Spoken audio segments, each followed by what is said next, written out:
নমস্কার বন্ধুরা, সুস্মিতার গল্পের আসরে আপনাদের স্বাগত। আশা করি আপনারা সকলেই ভালো আছেন। আমি আজকে আপনাদের পড়ে শোনাচ্ছি শ্রী তারাশঙ্কর বন্দ্যোপাধ্যায়ের লেখা একটি ছোট গল্প, কাঁটা।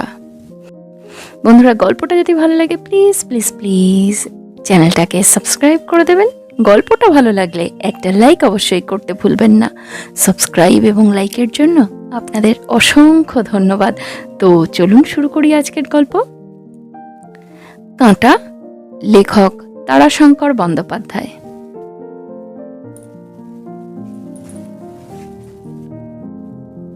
আণুবীক্ষণিক পর্যবেক্ষণে দেহের অভ্যন্তরের সূক্ষ্মাতিসূক্ষ্ম জীবকোষগুলি দেখা যায়।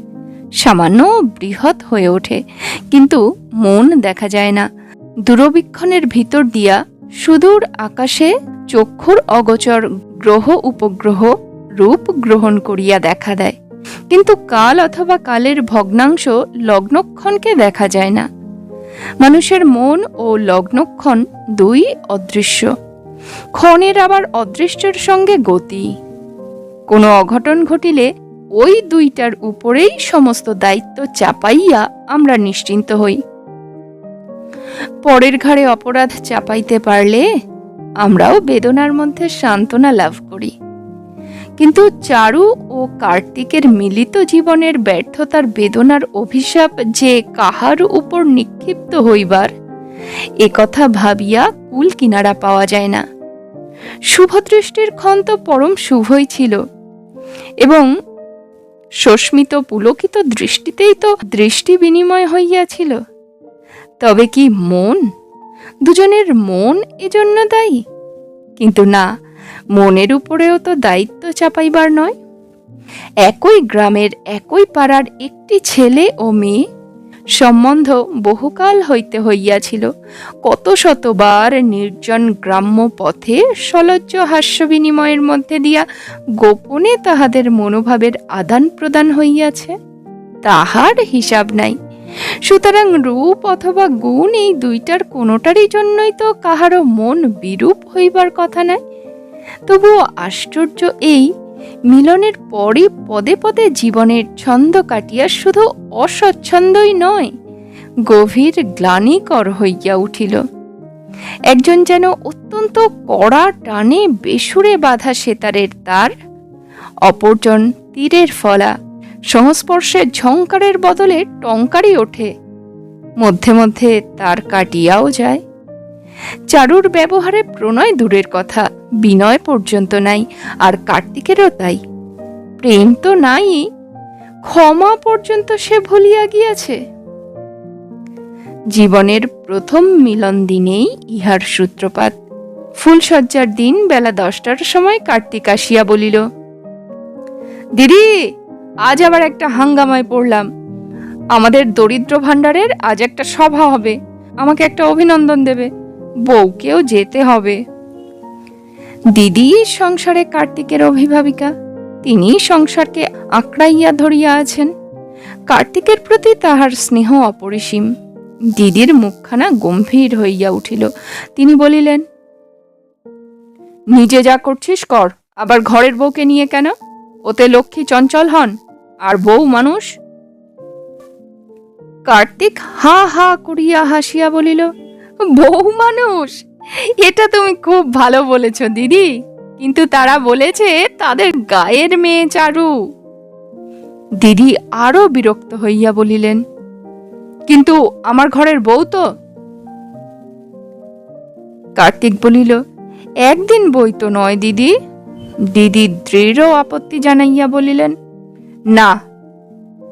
কার্তিক তখনকার মতো চলিয়া গেল, বুঝিল এখন সুবিধা হইবে না। দিদি বধূকে ডাকিয়া বলিলেন, এই দেখো বউ, তুমি যেন আবার ওর কথায় নেচো না। তুমি ঘরের লক্ষ্মী, তুমি যদি ওর ওই উড়নচণ্ডী অভ্যেস করো, তবে ঘরের লক্ষ্মী আর থাকবে না। চারু নীরব হইয়া রহিল। অপরাহ্নে কার্তিক আবার আসিয়া ধরিল। দিদি প্রবল আপত্তি জানাইয়া বলিলেন, সে আমি বলতে পারবো না কার্তিক। কার্তিক অবশেষে অভিমান করিল, এটি তাহার অমোঘ অস্ত্র। দিদি এবার বলিলেন, তবে নিয়ে যা, কিন্তু আর কখনো সঙ্গে সঙ্গে কার্তিক বলিয়া উঠিল, এই তোমার পা ছুঁয়ে বলছি। দিদি পা দুটো সরাইয়া লইয়া হাসিয়া বলিলেন, পা ছুঁতে হবে না। তারপর উঠিয়া চারুকে ডাকিয়া বলিলেন, ও বউ, যাও একবার ভাই, একখানা ঢাকাই খদ্দরের শাড়ি পরে নাও। কার্তিক বলিল, এত সব গয়নাগাটিও খুলে দাও দিদি। দিদি বলিলেন, না, গয়না খুলবে কি, ওসব অলক্ষণের কথা বলে না, তাহলে যেতে দেব না আমি। কার্তিক আর আপত্তি করিল না। কিছুক্ষণ অপেক্ষা করিয়া বধূর কোনো সাড়া শব্দ না পাইয়া বলিল, কি করছে কি, এই পোশাকের বাহার করতে গিয়েই মেয়েরা গেল, এদিকে আবার দেরি হয়ে যাবে। দিদি দেখো না একবার। দিদি বলিলেন, তুই দেখ না, ভাড়ার ছেড়ে আমার এখন মরবার অবসর নাই। কার্তিক ব্যস্ত হইয়া বধূর সন্ধানে আসিয়া দেখিল চারু অত্যন্ত মনোযোগের সহিত ঘরের ছবিগুলি ঝাড়িয়া মুছিয়া আপন রুচি অনুসারে নতুন করিয়া সাজাইতেছে। সে বিরক্ত হইয়া বলিল, কাপড় ছাড়ো নিজে। মাথার ঘোমটা টানিয়া দিয়া চারু ঘাড় নাড়িয়া বলিল, না। কেন? চারু কলা বউয়ের মতো চুপ করিয়া খাটের বাজু ধরিয়া দাঁড়াইয়া রহিল। কার্তিক বলিল, বুঝতে পারোনি নাকি? কাপড় ছেড়ে নাও, মিটিংয়ে যেতে হবে। চারু আবার ঘাড় নাড়িয়া জানাইল, না। কার্তিক অত্যন্ত বিরক্ত হইয়া বলিল, কি বলছো, স্পষ্ট করে বলো বাপু। চারু এবার স্ফুট কণ্ঠেই বলিল, যাব না। যাব না? না। কেন? চারু কোনো উত্তর দিল না। যেমন দাঁড়াইয়া ছিল তেমনি ভাবেই দাঁড়াইয়া রহিল, কিছুমাত্র চাঞ্চল্য তাহার দেখা গেল না। কার্তিক বলিল, বলি যাবে না কেন শুনি। চারু এবারও কোনো উত্তর দিল না। কার্তিকের উচ্চ কণ্ঠস্বর শুনিয়া দিদি উপরে আসিয়া বলিলেন, কি হলো কি? কার্তিক বলিল, যাবে না। দিদি বলিলেন, যাও বউ, কার্তিক বলছে আজকের মতো যাও। চারু কিন্তু অচল হইয়া দাঁড়াইয়া রহিল। শেষ পর্যন্ত কার্তিক রাগ করিয়া চলিয়াই গেল। দিদিও বিরক্ত হইয়া উঠিয়াছিলেন। তিনিও বলিলেন, না, এতখানি একগুয়েমি ভালো নয় বউ। স্বামীর সাধ, তাছাড়া মিটিংয়েও সব গায়েরই লোক, তুমিও গায়ের মেয়ে, কি এমন দোষ ছিল? চারু বলিল, না। অনেক রাত্রি পর্যন্ত কার্তিক ফিরিল না। এই অল্প বয়সেই সে এই অঞ্চলের মধ্যে একটি বৈশিষ্ট্য অর্জন করিয়াছে। এখানকার দরিদ্র ভাণ্ডারের প্রাণ স্বরূপ সে। এ অঞ্চলের বিপদে আপদে তাহার কর্মঠ কল্যাণময় হাত সর্বদাই প্রসারিত। সে সুবক্তা, সু অভিনেতা। লোকে তাহাকে ভালোবাসে, সম্মান করে। তাহার ভবিষ্যৎ বৃহত্তর গৌরব কল্পনা করিয়া তাহার দিকে প্রশংসমান দৃষ্টিতে চাহিয়া থাকে। সেই জন্যই তাহার বিবাহকে উপলক্ষ করিয়া তাহার সেবাব্রতের সহকর্মীগণ তাহাকে যে অভিনন্দন প্রদান করিল, তাহাতে জনসমাগম হইয়াছিল প্রচুর। সমস্ত অনুষ্ঠান শেষ হইতে রাত্রি অনেক হইয়া গেল। ফুলসজ্জার আয়োজন করিয়া দিদি চারুকে লইয়া বসিয়াছিলেন। প্রতিবেশীর দল শেষ পর্যন্ত বিরক্ত হইয়া ফিরিয়া গেছে। দিদি বিরক্ত হইয়া বলিলেন, এই বাতিকেই কার্তিকের মাথাটি খাওয়া গেল। শেষ পর্যন্ত হয়তো সম্পত্তি টম্পত্তি কিছুই থাকবে না। না দেখলে সম্পত্তি কখনো থাকে? চারু চুপ করিয়া রহিল। হাজার হইলেও সে বউ মানুষ। দিদি আবার বলিলেন, আমি তো পারলাম না ভাই, তুই এইবার রাশটা টেনে ধর ভাই বউ। চারু ফিক করিয়া হাসিয়া বলিল, লোকে আপনার ভাইয়ের নাম কি দিয়েছে জানেন? দিদি হাসিয়া বলিল, কি? দিদির নিধি। দিদির চোখ সজল হইয়া উঠিল। তিনি বলিলেন, নিধি তো বটে আমার চারু, ও ছাড়া আমার বিশ্বব্রহ্মাণ্ডে কে আছে বল? কার্তিক ফিরিয়া আসিল রাত্রি 11:30টায়। ফুলসজ্জার আচার অনুষ্ঠান শেষ হইতে 1টা বাজিয়া গেল। ঘর নির্জন হইলে কার্তিক সভায় পাওয়া ফুলের মালাখানি পরাইয়া দিল চারুর গলায়। চারু সঙ্গে সঙ্গে মালাখানি খুলিয়া দেওয়ালের একটা পেরেকে ঝুলাইয়া দিল। কার্তিক বলিল, খুললে কেন? আজ ফুলসজ্জা তো। আজ ফুলসজ্জা? চারু বলিল, কেন? বাকি রাত্রিটাও তো সবাই থাকলে পারতে। সঙ্গে সঙ্গে সন্ধ্যার সেই অপ্রীতিকর ঘটনার সমস্ত কথা কার্তিকের মনে পড়িয়া গেল। সে ভ্রু কুঞ্চিত করিয়া বলিল, তুমি এমন মানুষ কেন বলো তো? চারু উত্তর দিল, ভগবান তো সকলকে মহাত্মা করে গড়েন না। কার্তিক আর কোনো কথা বলিল না। সে জামা গেঞ্জি খুলিয়া ফেলিয়া বিছানায় গিয়ে শুইল। চারু আহ্বানের অপেক্ষা করিল না। সেও আপনার স্থানটি অধিকার করিয়া কার্তিকের দিকে পিছন ফিরিয়া শুইয়া পড়িল। এমনি করিয়াই বিরোধ আরম্ভ হইল। অথচ সর্বাপেক্ষা বিচিত্র এইটুকু যে বিবাহের পূর্বে ভাবী স্বামীর গৌরব এবং মহত্বের জন্য চারুর মনে গোপন অহংকার ছিল। সে কল্পনা করিত অনেক কিছু, এমনকি সে তার সখীদের স্বামী সৌভাগ্যকে এই গৌরবে করুণার চক্ষে দেখিয়া আসিয়াছে। যাক, এমন করিয়া কল্পনা বিরোধী, এমনকি অন্তরের সত্য বিরোধী মিথ্যা হেতুকে অবলম্বন করিয়া যে বিরোধ ফুলশয্যার রাত্রে আরম্ভ হইল, সে কিন্তু মিথ্যা হইল না। তাসের ঘরের মতো একদিন ভাঙিয়া পড়িল না। দিন দিন সে সামান্য হইতে বৃহৎ হইয়া উঠিল। মাস দুয়েক পর কয়েকদিন হইতে স্বামী স্ত্রীর মধ্যে বাক্যালাপ পর্যন্ত বন্ধ হইয়া গিয়াছে। সেদিন দিদি কার্তিককে বলিলেন, দেখ ভাই, আমার তো আর সহ্য হয় না। ভ্রু কুঞ্চিত করিয়া কার্তিক বলিল, কি হলো কি? এ অশান্তি যে আমি আর সহ্য করতে পারছি না ভাই। তাছাড়া লোকে যে আমাকেই দোষ দিচ্ছে, বলছে দিদির উস্কানিতে কার্তিক কেমন করছে। নইলে অসহিষ্ণু কার্তিক বাধা দিয়া বলিয়া উঠিল, কে কে বললে কে বললে এ কথা?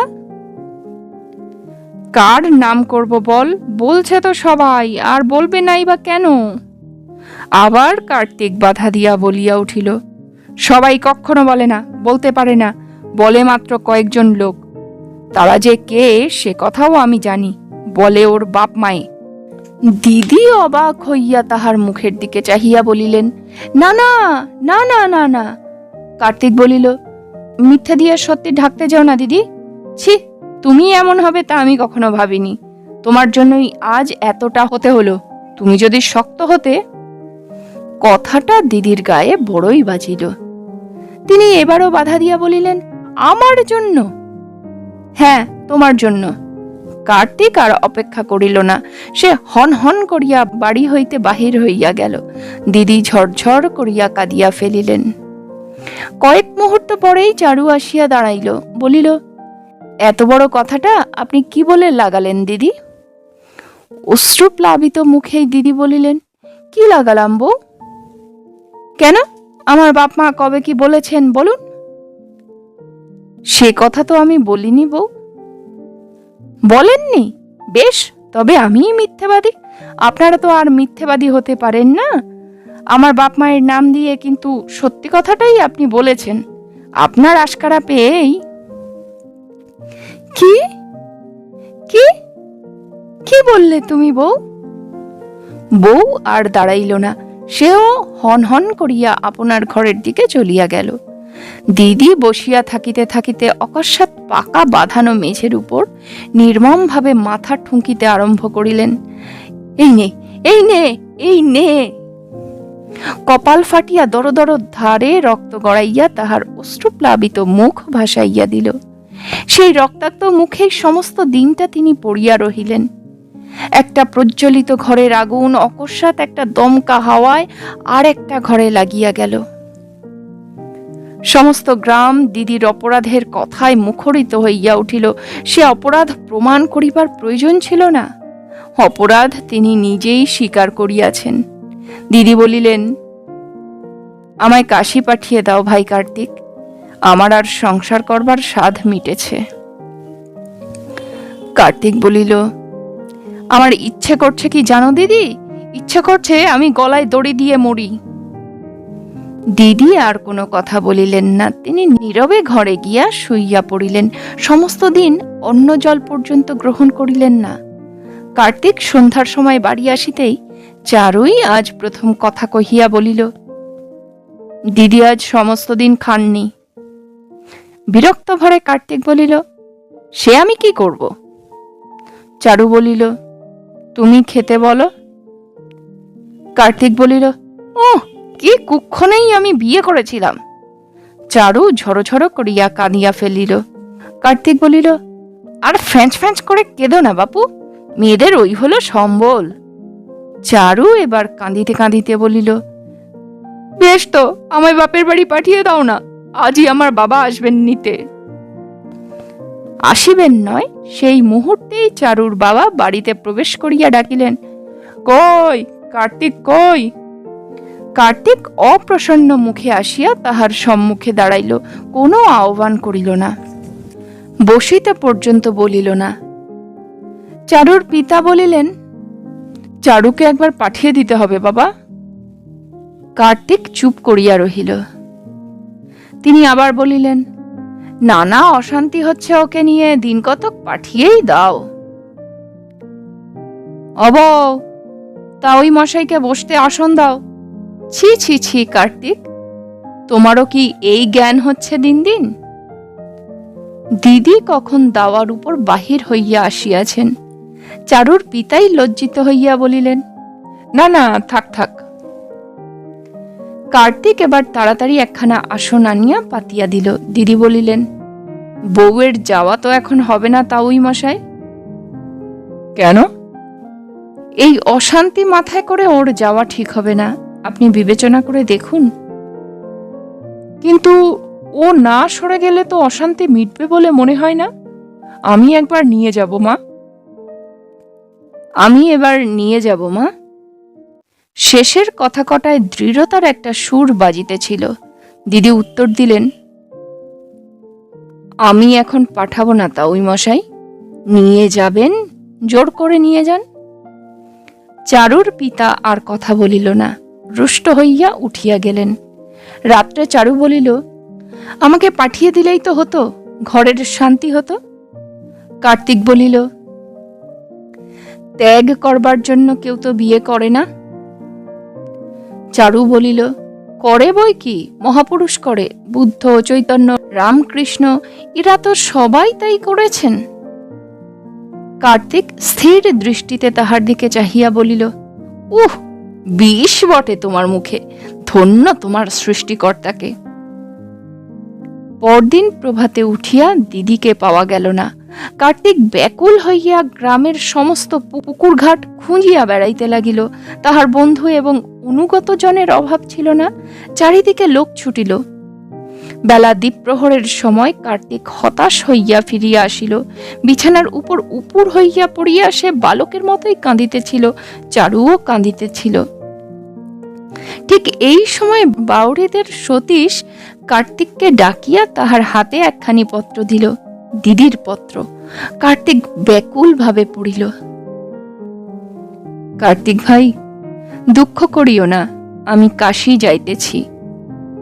আমি আর অশান্তি সহ্য করিতে পারিতেছি না। বিশ্বনাথের কাছে আমি প্রার্থনা করিব যেন তোমাদের মধ্যে শান্তি আসে। আমার আশীর্বাদ জানিবে, বউকে আমার আশীর্বাদ দিবে। তাহার মুখ আমি ভুলিতে পারিতেছি না, তাহাকে কষ্ট দিও না। ইতি আশীর্বাদিকা দিদি। সতীশী তাহাকে তাহার গাড়িতে করিয়া 7 মাইল দূরবর্তী রেল স্টেশনে পৌঁছাইয়া দিয়া আসিয়াছে। কার্তিক আবার বিছানায় লুটাইয়া পড়িল। বেদনার আত্মগ্লানির তাহার আর সীমা ছিল না। অকস্মাৎ সে চমকিয়া উঠিয়া বসিল। কিন্তু চারু কোনো মতেই তাহার পা দুইটা ছাড়িল না। সে ঝড়ো করিয়া কাঁদিতে কাঁদিতে বলিল, ও গো, দিদিকে ফিরিয়ে আনো গো। কার্তিক পরম স্নেহ ভরে আজ তাহাকে কাছে টানিয়া বলিল, আনব বই কি, দুজনেই যাব আমরা। উভয়ের মনের অবস্থা তখন অপূর্ব, আনন্দ অথচ তাহার সহিত বেদনা। কিন্তু সে বেদনা তীব্র নয়, যেন কাঁটা ফুটিয়া সেটা বাহির হইয়া গিয়াছে।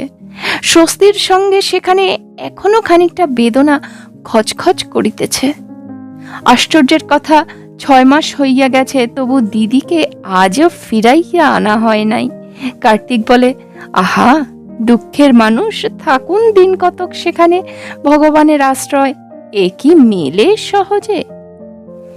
চারুও সে কথাটা বোঝে, বলে, আহা, সে কি একবার। দিদি চিঠি লিখিয়াছেন, বউ, খোকা হইবার পূর্বে যেন সংবাদ দিও, লজ্জা করিও না, আমি গিয়া সব ব্যবস্থা করিয়া দিব।